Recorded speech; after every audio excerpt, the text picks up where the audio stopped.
Good morning.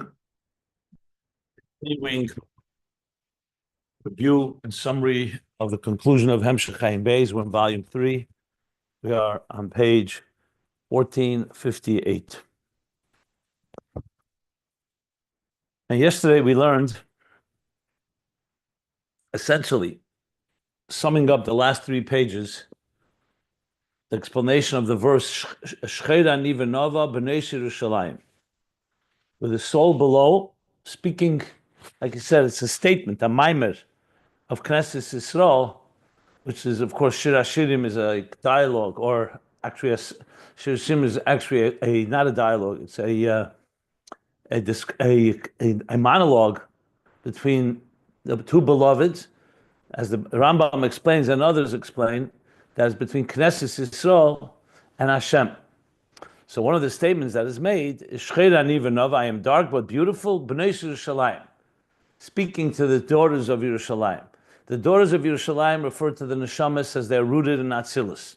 Yerushalayim, complete, total reverence, total bittul, as he said before, bittul mitzias. The neshamas, as they come down, first from the state of pregnancy to a state of birth, they begin to obviously assume an independent identity, just that's what birth does, because you're no longer part of the mother, in this case, not longer part of Atzilus, like he said from Ageres HaKedesh, Yotzu v'nifradu, from the Kalim of Atzilus. As the neshama descends, it becomes an independent entity. There are different levels of neshama. Some of them retain completely, like Moshe Rabbeinu, their Atzilus personality. Some begin to assume some Bria personality, like Avram is Atzilus Shabbat, but through the Aveda of Nisyanus, as we learned, he elevated to Atzilus itself. And then there's the neshamas of Biyah Mamish, as he called it. But then the neshama continues his journey from Tahirihi Ata Nefachta, Tahiri Ata Barasa Ata Yitzarta Ata Nefachta Bi, as he explained the different levels, until it comes down into a body, into an animal soul where it gets concealed. So it's no longer the state of Bnei Yerushalayim, as he explained. So we also learned more detail what's going on by the neshamas in Gan Eden in Bria, which he said that in Gan Eden Elyon, the Asogas HaNeshamas in Gan Eden is on the level of Asogas HaMahus, but it's still not like it is in Atzilus, because Atzilus is Atzilus is what he called before is the Kav itself radiates. Here we're talking already a level lower, but it's still it says and Atzilus Shababria, being that Atzilus is Gilead HaMahuz Alakus, so when the neshama comes into Bria, it also retains that element. Not all neshamas, but the higher neshamas. And that's Gan Eden Elyon, Atzilus Shababria, he called it. And he distinguished between Bria, Gan Eden, and the neshamas through their Aveda, through their Allah Asman, their work. They reach the level of Mahus HaEtzem, not just Mahus HaZiv. So we discussed yesterday in detail the difference between the personality of the reflection of the core or personality of the core itself, the Etzem. That's B'nei Yerushalayim. But then the neshama comes down below, and here it's darkened, Shcheira Ani, to the point that the very fact that it comes down below, it's already a separate entity, especially as it comes into the body and the animal soul. And even more so, the darkness, the Halamas Vastadim, that the Nefesh Habam is that the animal soul conceals the light of the Nefesh Halikis. So on one hand, it's darker than it is above, but then comes the other side of it, that it reaches a level V'nova. So even though it came down Be'ena Rech Legamri compared to B'nei Yerushalayim, Mekomok V'nova, because Dafka through the darkness below generates a tremendous, what he called Simoin, thirst, and Shuka, Tekav, Simoin B'yeser, Tzom Lecha Nafshi, Be'eretz Siyeh V'oyev Bli Moyim. The Dafka in the Midbar, in a wilderness, an arid wilderness, where there's tremendous thirst, and like you said, Siyah, a parched and tired, or even parched and arid land without water, that elicits a tremendous thirst, and that makes it, as he said, that creates a quality within the soul Mashaloi hoye ba neshama l'mayla, which didn't exist in the neshama above, even the level of Bnei Yerushalayim, and even as he spoke earlier about Gan Eden, all those levels that we discussed earlier. He doesn't specifically say how high it goes. Does it go higher than Atzilus and so on? We'll talk about that more as we go along, because he does discuss it, and I will add to it as well based on the Maimorim that we've learned around this. And that is where we stop. I just wanted to make one comment that I've been thinking about, whether this can be correlated with what we learned earlier in Mamata Lamaila. Remember, before page 1350, there was a long discussion about Adamimcha Lekai HaMelech Mamata Lamaila through Tefillah, where we come from the bottom up. And there he spoke about Ein Oid, that the ultimate level is Ein Oid, where exists the distress, what he called earlier, the Meitzar of existence itself, is the helm of the tzimtzum itself, not just as b'shvil hagili, not that it brings to gili, which is havayu elakim, that even elakim is also havayu elakim, but the einaid itself, the tzimtzum itself, the darkness itself and concealment reveals the helm ha'atzmi. In other words, it itself is a divine power, not just that it's a stepping stone or a means to revelation. There's a big theme in Einoi that we learned much earlier, the pages preceding page 1350. Then he started with Torah which is Amshacham Amayl Lamata. So even though in Torah there is also Talmud, which is an element of Mamat Lamayla, because it comes through our effort. Remember, it's a level that's not like the revelation of the time of Moshe or even the Mishnah, where they had the clarity of Chachmei Law.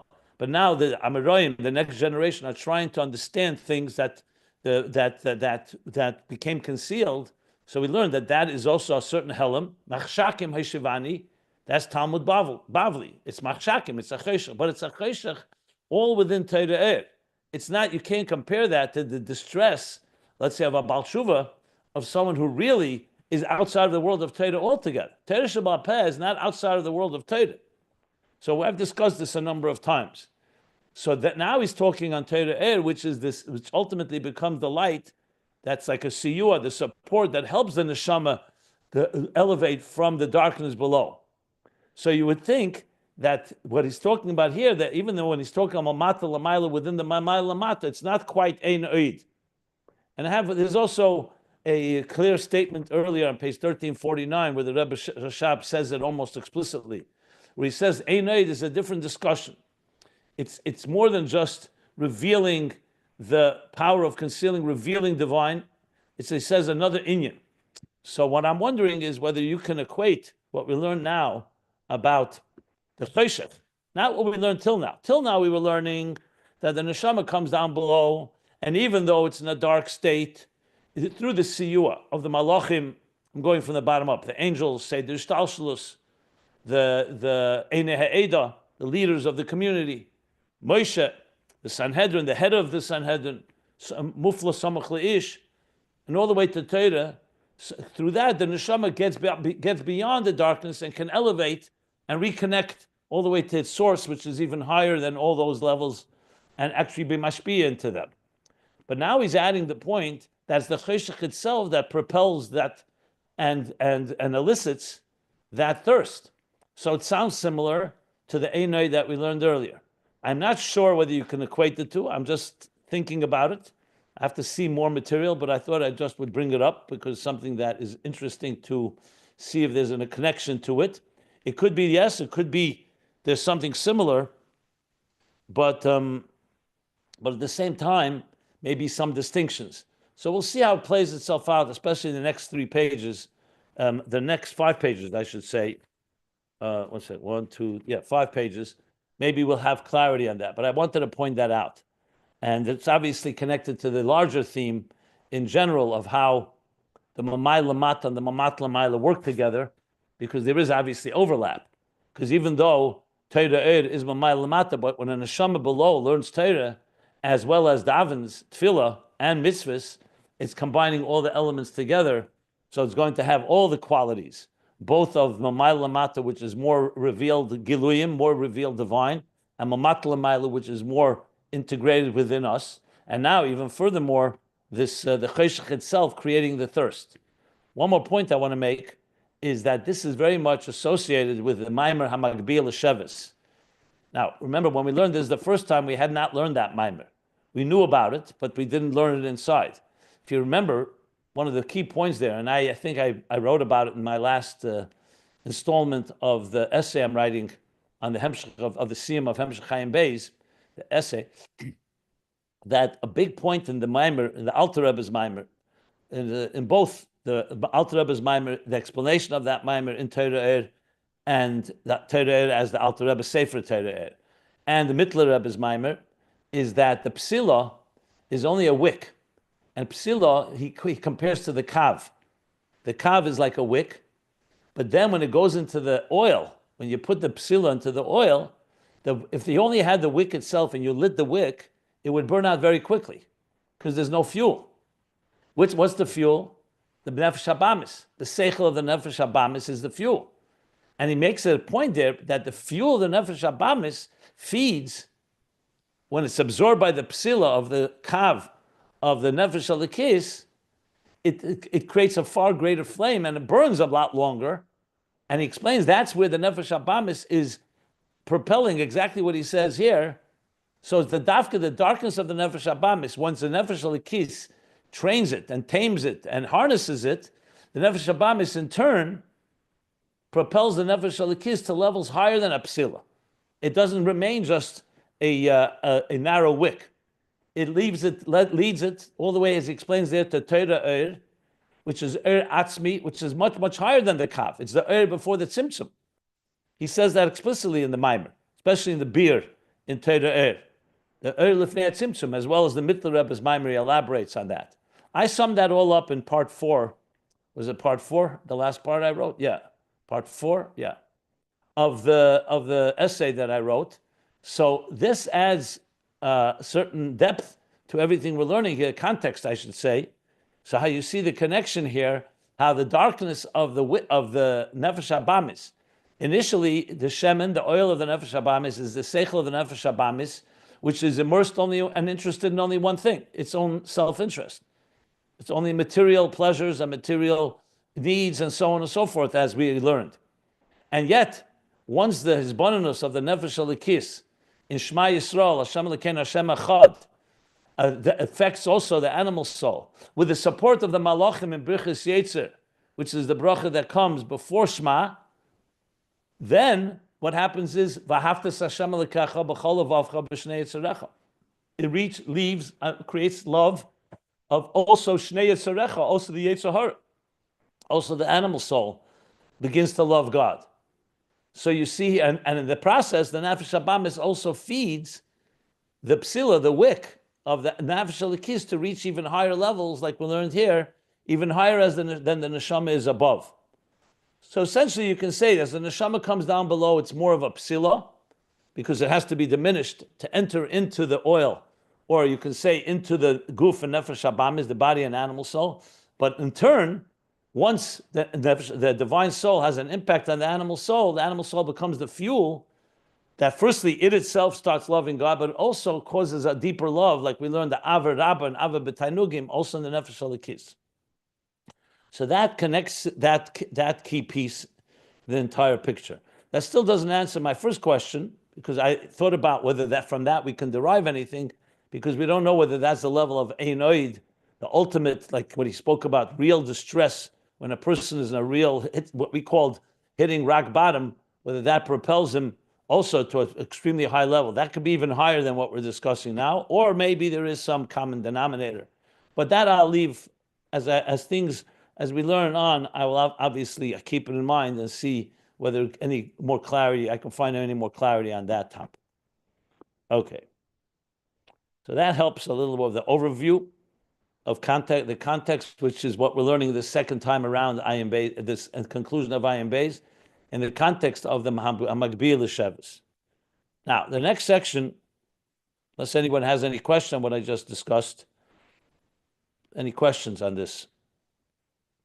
When we learned about And we talked about forgive me, I'm gonna not get it totally right, but that like the moon will shine. That essentially that which is not a ma'or, because preliminarily the moon is a makabel, but only la'asti lavo, and when Mashiach comes, that the moon will shine again. Yeah, I think he says even brighter than the sun. I don't remember the detail, but I'm wondering if this is a metaphor that um, essentially is related to that's more macrocosmic. Microcosmic is the neshama, is the nefesh Bahamas itself goes from essentially a place of darkness, concealment, to revelation, to being a ma'or. And I understand it's not 100% uh, tight. That's exactly what I'm Yeah. addressing. I don't know if Okay. it's the same thing or it's not.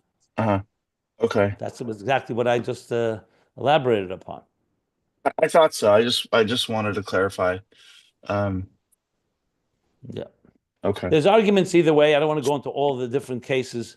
But right now I'm leaning it's not the same exactly because here he's Uh, talking about the eye itself ends up seeing. uh, Once it has the support of the light in the dark, once the darkness is illuminated by the siyua of an outside light, the eye ends up seeing itself. So I don't know if that is the level of Einoid. mhm. Anyway, there's many ways we'll get back to it, as I said. I'm just brought it up and we'll discuss it. I'll try to see if any more clarity is achieved. One way or other, I'll figure out. And if not, it could be both ways. It could be possible there's two different levels. I think if the Al Rebbe Rashab had finished the Hemshech, I am sure he would have addressed that because it's when you start bringing the Mamata together. And Mhm. that's not addressed directly in Ayin Beis. It's a big part of what I'm doing in my essay. Ultimately, is getting to that point.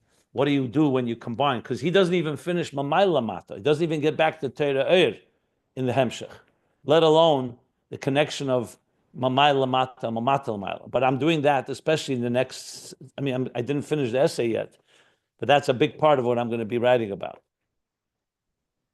Thank you. Va'inyan hu.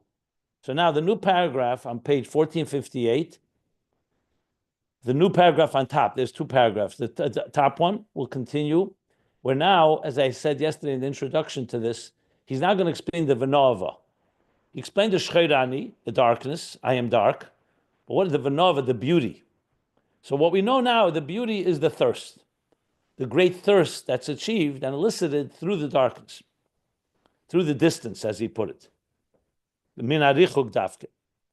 So now he's going to explain the Indian in this Venova. So this is again a few pages, and he's going to build a whole discussion around it with different sources, different Mamar Chazal and Midrashim, etc. So the pages can be found at ayinbeis.com, and here we go. Va'inyan hu. The Inyan in this is the Hine Isa b'Medrash Rabbah, quoting a Medrash Rabbah, al posuk shcheirani, on this very verse, Venova. On this pasuk, Shcheirani Venova, I am dark but beautiful. Shcheirani b'Midbar, Venovani b'Midbar. I am dark in the wilderness and I'm beautiful in the wilderness. That's what the Medrash says. Of course, what does that mean? What's the emphasis? What's the addition of the word b'Midbar? She says, V'hainu, that means, Midbar, shu b'chinas Helen b'Yeser. Midbar, when you say Midbar, let me just clarify a key point that just helps understand. In Chassidus, it explains we find three types of land. We call it three types of topography on the planet Earth. You have what's called a yishuv, a civilized place where the weather and the other elements are conducive for a human being to live in. That's called yishuv. There's also a thing called midbar. Midbar is the pasuk says lo yoshev adam sham. It's not a place for a human being to live, even though there are nomads and you could make it, but it's very harsh, very hot, no water. So it's not conducive. That's why you find vast swaths of this desert across the earth that have never been populated because of its conditions. Now, that doesn't mean there's no life there, but it's compared. So, midbar.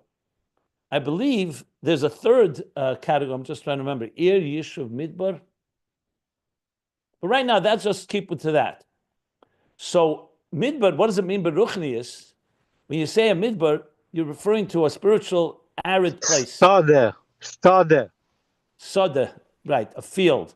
That's like more of, but a field could also mean a forest. So that's correct. So you have forests, you have desert, and you have so-called the fertile land, if you wish, where you can live. I think there's also maybe, okay, right, are those three correct? Midbar, there's the Ir, Sada, or Yishuv, or Ir, Sada, and Midbar. Good. Now, in Ruchnius, of course, everything is rooted in a spiritual state. When you say someone is in a desert, it means they're wandering. Like the Jews, for 40 years, it was a Midbar Sinai. And it was a very difficult, it was Nocha, Sarav, Akriv. It was a land that was not, it was a wilderness that was not exactly conducive, it was actually threatening. So the Jewish people were protected by the clouds of glory. So Midbar reflects the more, let's call it the parched times of our lives. Like he said, Eretz Sea of Oyev, when a person feels empty. Whereas Yishuv is a time when a person feels settled in their land and their home. So in that context, he's going to explain what that is in more detail. So he says, "V'hainu sha'idea midbar shu b'chinas helam b'yeser." From a point of view of revelation, midbar is an increased concealment. Concealment, again, that its environment is one that's not conducive. It's not easy to live there, and that's why it's that's why it's parched, and that's why it creates the thirst and so on.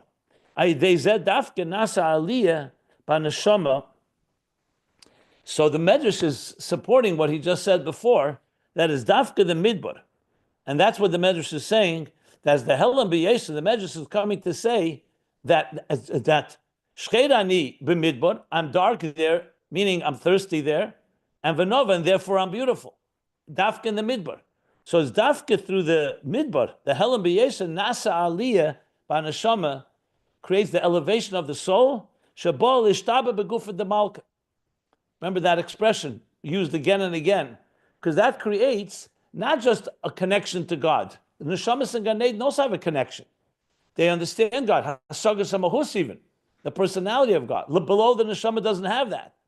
But the thirst that we learned, the Yerida in the Midbar, creates that the neshama connects directly. Lishtaba, we said, means to be bound or to be absorbed, to be connected to Gufet the Malka. Even the Malachim we learned on that level.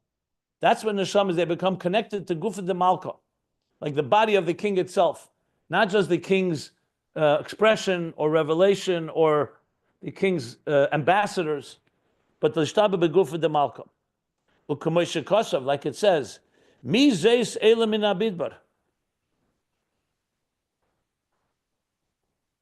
So it says, Mi zeis, who is this that is coming from the wilderness? So it's like a question, like someone is traveling through the wilderness, you see them coming from the wilderness, you say, who is this? The Isa b'Medrash Rabbah, the Medrash Rabbah, another Medrash is quoting, Kol iluyav humina midbar. All elevations come from the midbar. That the pasuk is saying, Mizeis Eilah min abid. Why say Eilah? Because dafka the midbar creates an aliyah. So it's the exact the darkness and the resistance, as we've learned, and all the challenges propel and create aliyahs. Like we say, you read it Sheirach Aliyah. So when you're in a comfortable place, so you can still climb and grow, but it's not close to the growth that comes when a person is in a very difficult place. Because like he said, it creates a thirst that can only come from a place where you have been parched, from an Eretz Sea of Oyev. So Kol Aliyah min abidbar, which is an interesting statement. Technically, I didn't look in the Medrash now, but I remember when we learned it, it means that the travelers come from the Midbar. But he's explaining it even more, that all aliyahs, not just that someone is traveling, the aliyah itself, all the aliyahs come from the Midbar. And now he's going to explain in detail why, by analyzing the word Midbar in more detail. Okay, so he didn't say, what he said now in the last few lines is more of a support to what he said. He didn't say anything completely different or new, which makes me think, even though they broke the paragraph here, The truth is, this paragraph seems to fit very much more continuation of the previous paragraph, and the next lines, Ayin Midbar, really should be like a new paragraph. That's questionable, but I'm just suggesting that may be a better break, because then this new paragraph would not look like a new idea. It's more of of basically continuing what he said before about Shcherani, why the darkness leads to such an elevation. Okay.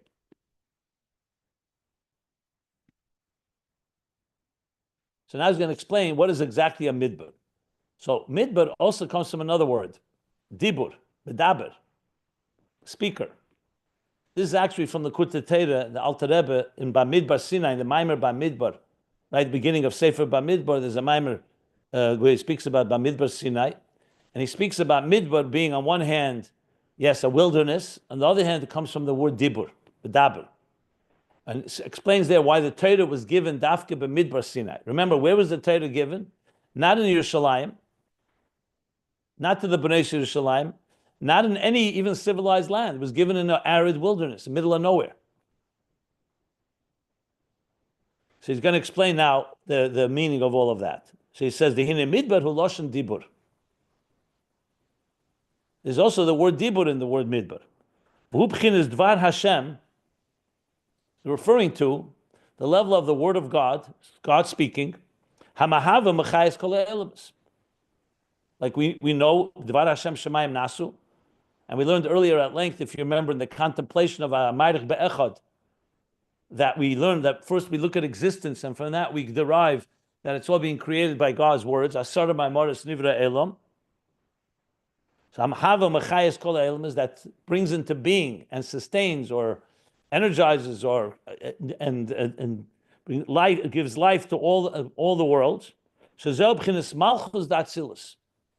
What levels Dvar Hashem? Malchus of Atzilus. Machshava, thought, and the faculties are higher than Malchus. Malchus is Dibbur, as we learned earlier a number of times. It's like the bridge, the king commanding something or saying something. Atzilus. Shubchin is Dibbur Elyon. Malchus of Atzilus is called the supernal speech. God's the words of God, basically. Dibbur Elyon, it's an expression. Dibbur Elyon meaning the Dibbur of Elyon of the Hashem. That's Malchus. So Malchus expresses what the Melech, which is all the 9 spheres above Malchus, are informing it.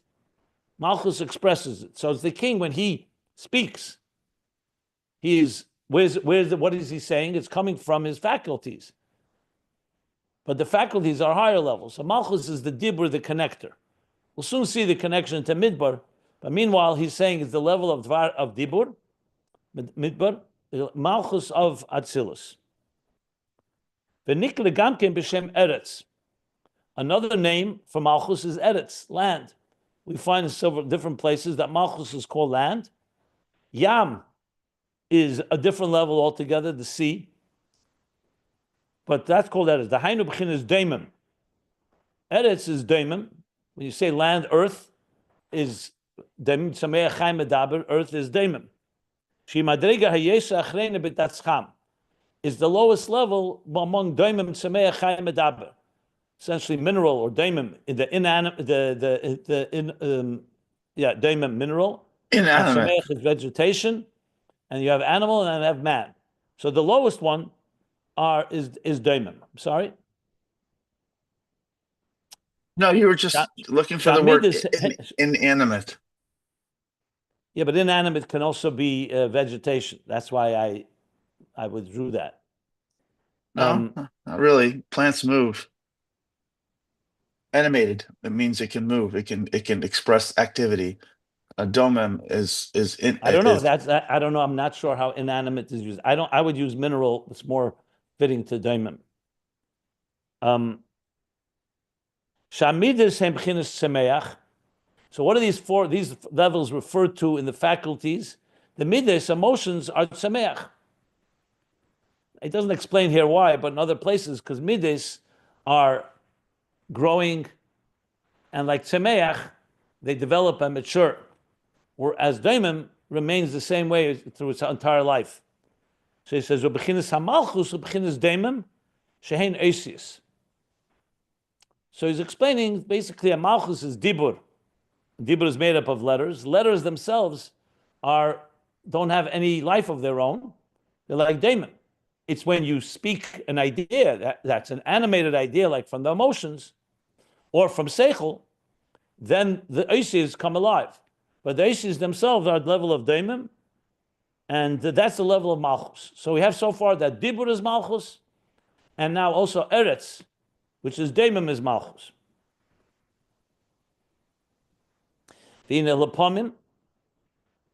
Now, we still have to connect it to a desert, to a wilderness. This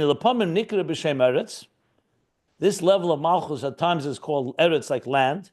Midbar.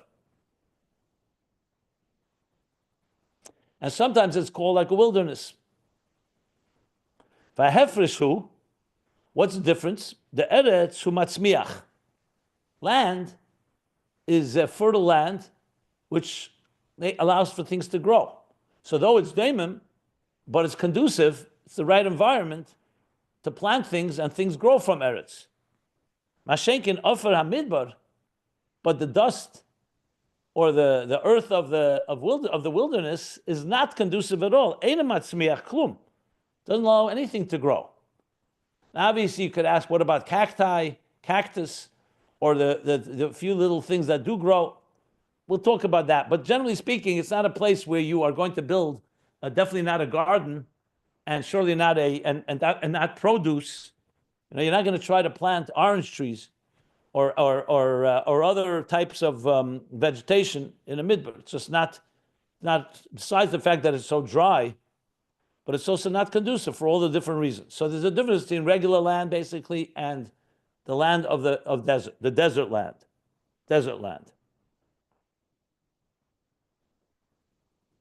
Now, why is that the case? That's not matzmiach klum.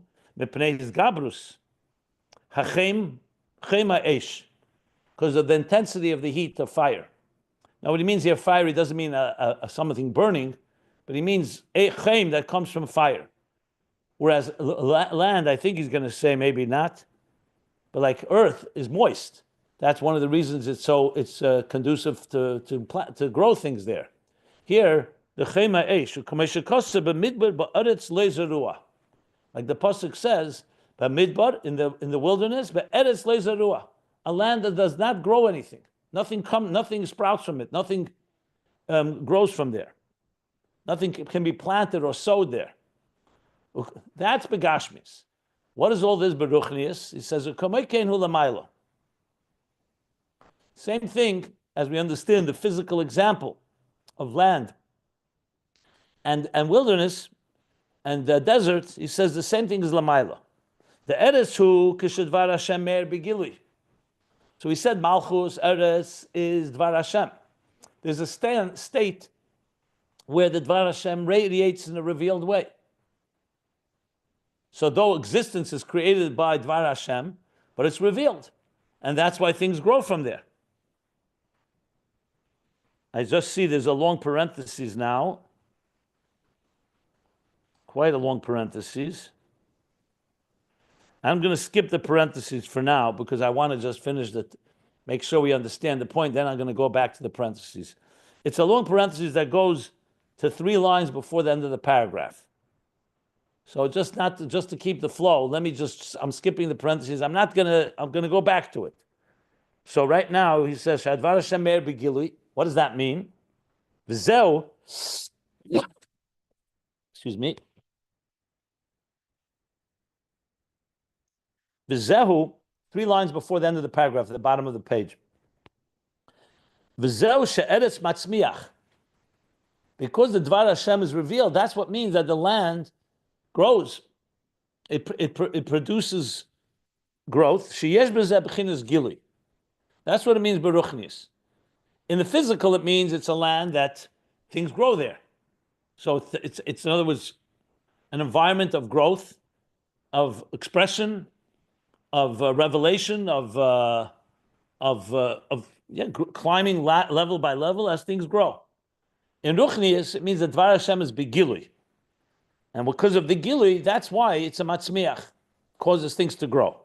Aval k'shadibur muster v'nelam, but when the Dibbur In this case, he means the Dvar Hashem is concealed, is covered up and concealed.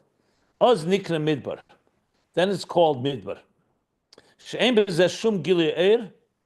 There's no revelation there. That's why nothing grows. V'izgabris hayeshes b'yeser. And there you have the intensity of the yeshes, because there's no moisture and there's no things that allow it to grow. What you have is far more crass state in ruchnius. So land is, meaning fertile land, is a conducive to gilui. It is a state of gilui, and therefore that causes things to grow. Midbar is a very hostile and harsh environment. In ruchnius, that means iskabrus hayeshes b'yeser. Before he said his gabrus ha'chem ha'esh, so maybe it's associated that heat that dries everything up and doesn't allow things to grow is referring to the heat of a negative heat, not a positive one, of the aridness and the heat of where it's so dry and empty, like you said, an arid and parched land. Hu kamoy inyan nicher greini. So nicher greini means my throat, like a horse throat. So that's an expression used when you explain when a person is speaking and they're speaking smoothly. So there's a certain moisture that allows you to speak. If your throat gets very dry, it ultimately stops, doesn't allow you to speak clearly, to the point of hoarseness, to be hoarse. Now, what is hoarse in Ruchnius? Mipnei gabrus yiseda eish shebekel. That when you say the eish, voice has mayim in it, has moisture, it has also eish. But if the eish is too strong, in other words, it gets too dry, exactly like in a desert, too dry, b'shum zeh eina dibbur b'gili. That causes that the speech will not be that revealed. It'll limit or somewhat compromise a person being able to, the flow of speaking. So all this tells you that midbar from the word medaber or dibbur, but it's not the dibbur of Eretz. It's a dibbur where the dibbur is concealed, in contrast to the dibbur, the level of dibbur that's revealed in regular land, or we can call it fertile land. Okay, but this still doesn't explain us the Nova. So why is it beautiful? Here, the opposite. We've learned here how midbar is a low state. So that ends the paragraph. I want to go back to the parentheses, but let me stop if anybody has any questions before I go into the details of the parentheses. Which page are you? Bottom of page 1458. Okay. I know we're in the middle of it, but I thought the point of the midbar is dafka to cause the neshama to be well, of course we're going to learn that. We're going to learn thirsty. That. So, yeah. Okay. Yeah. Yeah. He's explaining. He's breaking it down now, explaining what is midbar, and because he brought about the tzemoyin. And first we have to talk about what causes the thirst is the aridness, the parch, the dryness. So I'm going to go back to the parentheses now. But in some, just to understand where we're headed or what's the framework here, the irony is that it's dafka the dryness or the heat. But he's going to say that. I don't want to jump. Why are we jumping when the Rebbe Rashab himself didn't finish it? Okay. All right. Okay. I wasn't sure he was going to make it express. Of course, there's another 4 pages about this. Apologize for interrupting. Thank you. No, just telling you that's why. Like if the Rebbe Rashab was saying the Maimer now, I wouldn't stop him and say, you let him. I'm not being critical. I'm just saying he's literally in the middle of this flow. That's what he's let it flow. Pardon the pun. I was just going to say, I get it. Okay. So going back to the parentheses, he's going to elaborate a bit more about Eretz and compare it to water. That was, I think, the 4th thing I was thinking of. Because if you look at the planet Earth, actually, 2/3 of it is covered by water. Then you have land, Eretz, you have Midbar, and you have Sada, which means field, but really covers basically everything where things grow and also are not conducive to civilization for different reasons. Actually, because there's too much growth. But that's another discussion. That's not for here. So I'm going back now, somewhat middle of the page, where I had skipped the parentheses. So after the words Shadvar Hashem Meir Begilui, the line that begins the Eretz, he says like this: V'yedua be'inyan yam va'eretz. It's known, the idea, the concept of land, of water versus land. The Eretz himadrega his tachteina shebemalchus. That in Malchus itself, we said there's two levels. There's Eretz and there's Midbar. But now he's going to go further. He says, in Malchus itself, Eretz is the lower level of Malchus. Even fertile land, let alone Midbar, is the lowest of low because there the Dibbur is not Begili. But Chetzenis HaMalchus. V'zeu hefesh ben Eretz v'Adomah. Okay, this is an interesting analysis here. So sometimes we use the word Eretz, land, and Adomah, earth. Now, they could be synonymous, because the earth is land, and land is made of earth, but still they're two different words. So what's the difference between Eretz and Adomah? Literally, Eretz means land, Adomah means earth. The Isa b'medrash Rabbah Bereshis, Pashi Yud Gimel, Eretz connected Kufas Nisan. Interesting Hashgacha Pratis. We're right now in that month. So it says Eretz is the season of Nisan, Kufas Nisan. Nisan is more than just the month. It means that season. Adomah Kufas Tishrei. That's what Medrash says. Adomah, when he says the word Adomah, is referring to the season of Tishrei, which is 6 months before and after, different time of the year. Why? Sha'eretz naser bulin shal Adomah.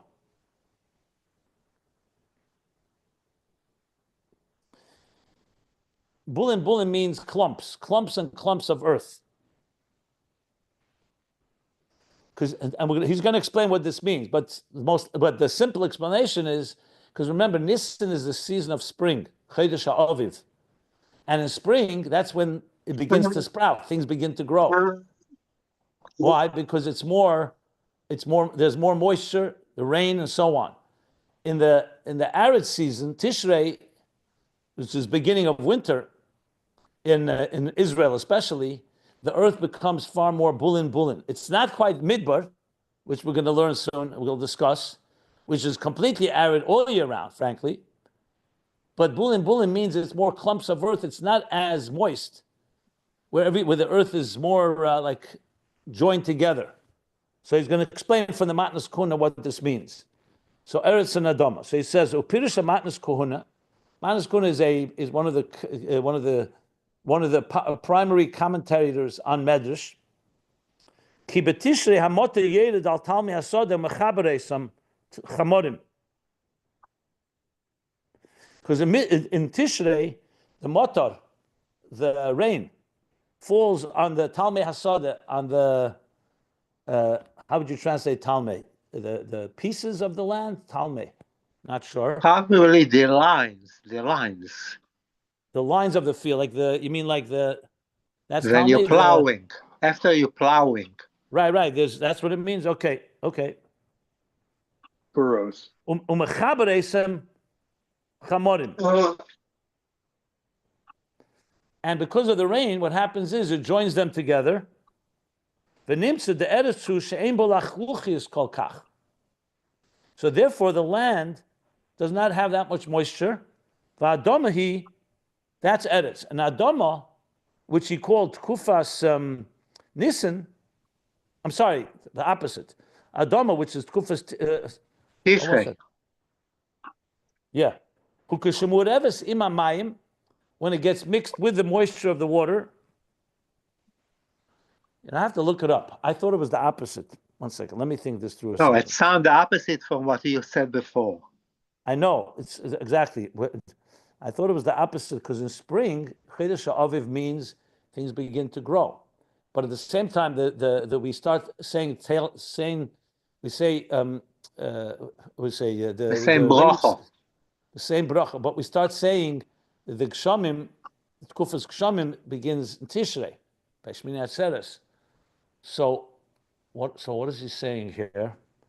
So what nasa bulim. So Adomah is the time. I think it's the opposite. My mistake. Then corrected. I think it's the opposite. The rain causes it to join together. That's Tishrei, right? Adomah. And yeah. And Eretz, which is Nissen, is when it's Ein Ba'alochichus Kol Kach. The rainy season ends in Nissen. Is that because we start saying the same bracha? You're right. Shvi Shal Pesach. Okay, things start growing then. That was where I got confused. Things start growing then, but the rainy season is really what makes the earth. That's called Adomah, earth. Eretz is when it's still a state where it's drier, basically. Yeah. So Bulin was I mistakenly explained it as being separate. Bulin is actually when it becomes far more fertile, which is during Tishrei. Okay. That's Begashmius. Now Beruchnius. Behu ke'inyan hayidua. And this is like the known idea. The Yam va'aretz, water on land, hu b'chinas alma diskasi v'alma disgalia. So water is compared to the hidden worlds. It conceals everything beneath the water. And land, where everything is revealed, is called the revealed worlds. So keep in mind, we have here Yam, Eretz, and Adomah so far. And then, of course, Midbar. So let's see. Eretz, shehu b'chinas alma disgalia, and Eretz, which is the revealed worlds. Hu sha'er muster v'nelam liyas b'chinas yesh v'dover nifrid. So what is explained? The fish in the sea are always connected and are always conscious and aware of their source. The creatures on land, even though they need air, but they're not submerged and not immersed within the land, they're separate. So Chassidus explains in Alma Diskasia, there's a sense of submersion where all the entities that live within Alma Diskasi are always connected. Moshe, for example, is a neshama from Alma Diskasi. That's why he's called Min Amayim Mishisiu. He was drawn from water because he was a neshama from Achshava, which is a land which is a state where everything is connected. Land is a disconnection. It's still not the level of Midbar. Keep that in mind, because Midbar is utter disconnection, because the Dibbur is still Begoli, as we're going to learn. But now, in comparing it to Yam, however, Yam, which is Eretz, is Chitzenius HaMalchus, like he said, the outer level, the lower level of Malchus, is a state where it's a Yezra Dover Bifnei Atzmei, Benifrid. Ukeshamar Evers B'mayim, and when it gets mixed with water in the Tkufa of Tishrei, when the rains are falling, and the water and the earth gets moist, what is that? Hainu sheyesh b'zeh b'pchinas alma diskasi liyas Bittul HaYesh. A very beautiful, very eloquent structure here. So in the non-rainy season, the Eretz is more disconnected, but the rain, which is really water, infuses into the earth. It doesn't turn it into water completely, but it infuses it with moisture. That moisture creates a Bittul HaYesh of Eretz, which on its own is Alma Disgalia, not Alma Diskasi. So you're getting an Alma Diskasi experience into Alma Disgalia. Bittul HaYesh. Yesh Leimer, Tzezeu Kamosha Kosov. This is like it says, B'dibur HaMatzchel Mezuzah Miyamin. So in the Maimer in Teira this is the Alter Rebbe's Maimer. A Chanukah Maimer as well. Mezuzah Miyamin is the Maimer that begins Mezuzah Miyamin V'ner V'Chanukah Mismoil. So there he explains the difference between Dvar Hashem v'Chefetz Hashem, the word of God and the desire of God. Dvar Hashem v'Chefetz Hashem. B'chinas Dvar Hashem, from the word of Hashem, God speaking, Nasa b'chinas HaChemer. That created the very matter of existence. Hainu b'chinas HaYeshes, which means the substance, that things have substance. I'm not going to call it Keli because it's not the word he uses, but the Chemer. It's like there's a Chemer and there's a Tzura. Chemer is the raw matter, Tzura is the shape, which he's going to say is more like the Nefesh. So that's the level of Yeshes. That comes from Dvar Hashem. But Tzuras HaNivra.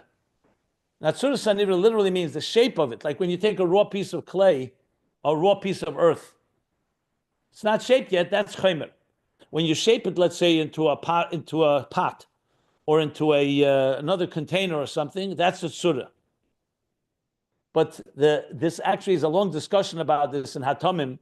Tzura also means the ruchnius of it more. That's why it's more the edelkeit. It's not just the raw matter. It's already been shaped into something that has a beauty, a function, and so on. So tzura sanivrum b'chinas chayfetz Hashem. Shu b'chinas Bittul HaYesh. That causes the bittul of the yeshus of the chaymer. So basically, in simple English, without any refinement, without any avodah, a person could be very crass and very untamed and unrefined. When we teach our children to say thank you, to be civil, to be kind, to be gracious, and so on, you're giving them a tzura. So chaymer is more like just a person, just like, you say like a bull in a china shop, or someone that's just aggressive. There's a word I'm looking for, that is like uncivilized in a way. It's like behaving without any manners, without etiquette. That's chaymer. Bittul HaYesh would be the tzura. So that's what he's connecting. He's saying the Dvar Hashem, the Dibbur, that is connected to Eretz on its own, it's separate. It's a chaymer. When there's moisture, it introduces Bittul HaYesh. Moisture is like the lachluchis that gives it a certain edelkeit, a certain refinement. So a few more lines till the end of the... no, it's not actually more than a few more lines. Let's see if I can finish it here. It's already... Okay, that's what he says from Mezuzah Miyamin. So, B'chinas HaYeshes, Bittul HaYesh. V'u'inyan ha'chochma to'iz l'chochem. That's what it says in the Pasuk, that wisdom is the support, gives support to the wise one. This Pasuk he brought quite a few times earlier in Ayin Beis. What does he mean? Because the Chacham is a wise person, but wisdom is when he's actually using it. I think that's how he's interpreting it here. So it would be like Eretz on its own, or what he's calling here Dvar Hashem on its own is the Chaymer, and the Chachma would be the moisture that's coming in from the Chayfetz Hashem, the Tzura. I think that's what he means. I'm not sure. Okay,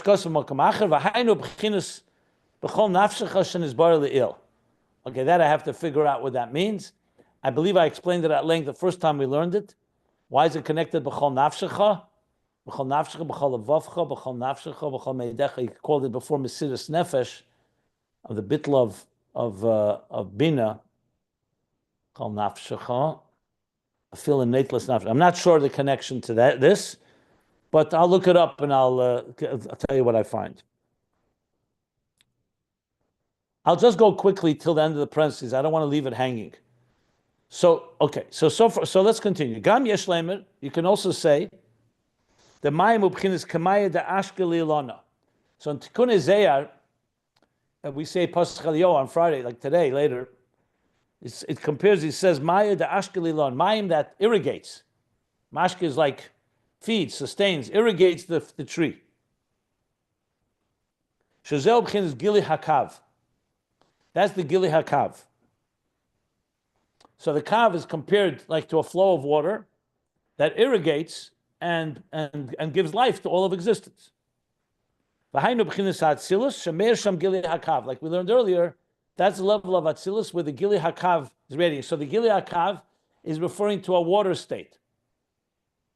And that, when that's Nimshach, when that's Nimshach into Eretz, that causes the Bittul HaYesh. And according to this, B'chinas Adomah, B'chinas Malchus, Kamoshi Ba'atzilus. So now, Adomah is higher than Eretz. Because Adomah is already when it's moist, like he said, Tishrei. And Eretz is drier, when it's drier. So he says like this, Adomah is Malchus, the way it's in Atzilus. Shemeir Shama Erda Atzilus, Gamba Neshamas. Like we learned earlier, in Atzilus, the light is radiating also on the Neshamas, because they're like in a state of Ibur. They're all receiving the energy, the divine energy of Atzilus. Kanala. And that's what the Medrash says, that the water season, in other words, what it does is it connects and attaches the land, that it shouldn't be dry pieces. You see, when it doesn't rain for a while, the earth becomes very clumpy and very like dried up. Not quite like a desert, obviously, but still, compared to the moist season, when the earth becomes far more malleable and much more connected. That dvekus in the moshel, in the nimshel, is the attachment of the neshama and l'kus d'atzilus, where he, Hashem, you, and the chayu, and the oir, and the kalim are all one. So there we have what he said in the parentheses now. He's added the level of yam versus land, water versus land, but then in land itself, there's a dry land and there's a more moist land, all in Eretz. So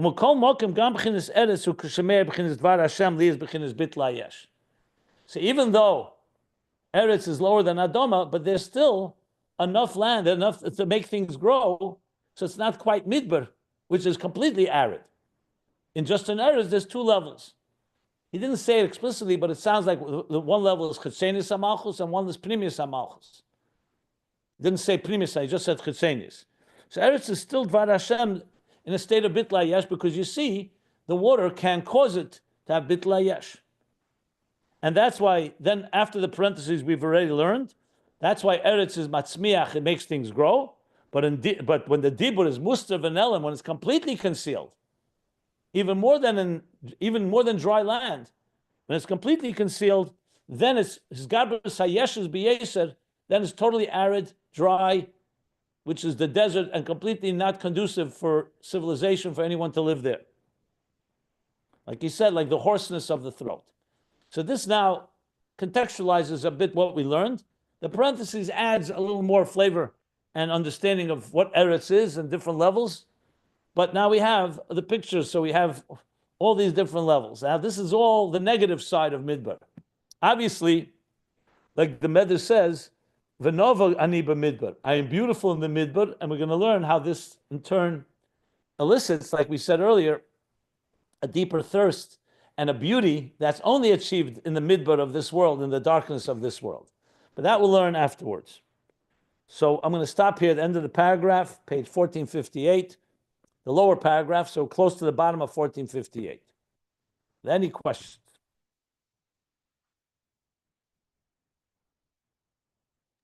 I didn't understand the last point you made, that the Midbar is the place that's most arid, but that somehow forces a revelation. We're not talking about revelation. That will be in the next paragraph. Mm-hmm. He's going to talk about it. The next few pages. He's going to talk about the revelation. But you can read ahead, by all means. Of course. Well, we haven't learned it yet. So we learned it briefly on top. He's now elaborating. He wants to explain the whole picture in a comprehensive way. So he's explaining, analyzing, dissecting what is a midbar. And as you'll see, the next paragraph, he now goes to the second part, which is that all iluyim, all elevations come from the midbar, but we first are discussing the first half. Mm-hmm.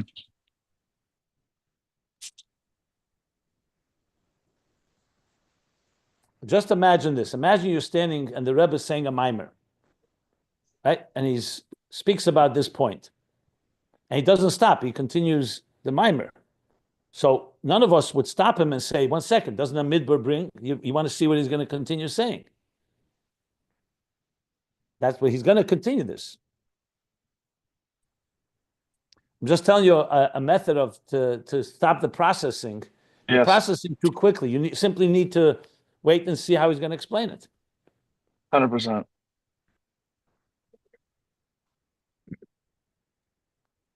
So far we understand that Eretz and Adomah is very similar, close to each other, in contrast with Midbar. And what is united them is Rotzen. Rotzen first not revealed, and then with Adomah revealed Rotzen.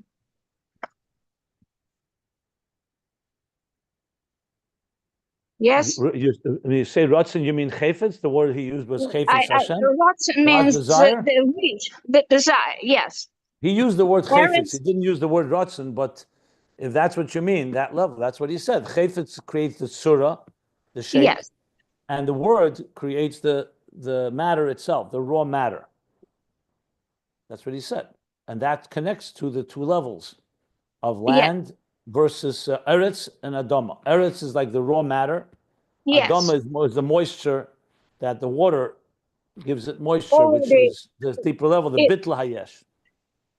already realized, so to say. And I don't know about that. I You don't know what say means realize. Adam was the raw matter, I thought. You said No, before Adomah is the Adam, moist earth, and Eretz is the dry earth. but that's when creation of Adam, I don't know. Eretz doesn't have moisture as much. Adomah is I with the understand. moisture. I understand, but it's still the raw matter. You use that term when God was The creating raw it. matter is Eretz. Adama is more moist, the matter that's being infused with moisture, which is Bittul HaYesh, the Tzura. Okay. but both of them in contrast with Bamidbar, both of them. Because a midbar is complete arid, it doesn't have Yes. moisture altogether, and there's no seasons altogether. The desert actually is dry all year round. I mean, there probably changes, but not as quite. Yeah, that's clear. That's what Rabbi Rashab wants to set the state for us to understand the perspective of Bamidbar. Ultimately, yeah, this is all contrast. Yeah. Correct.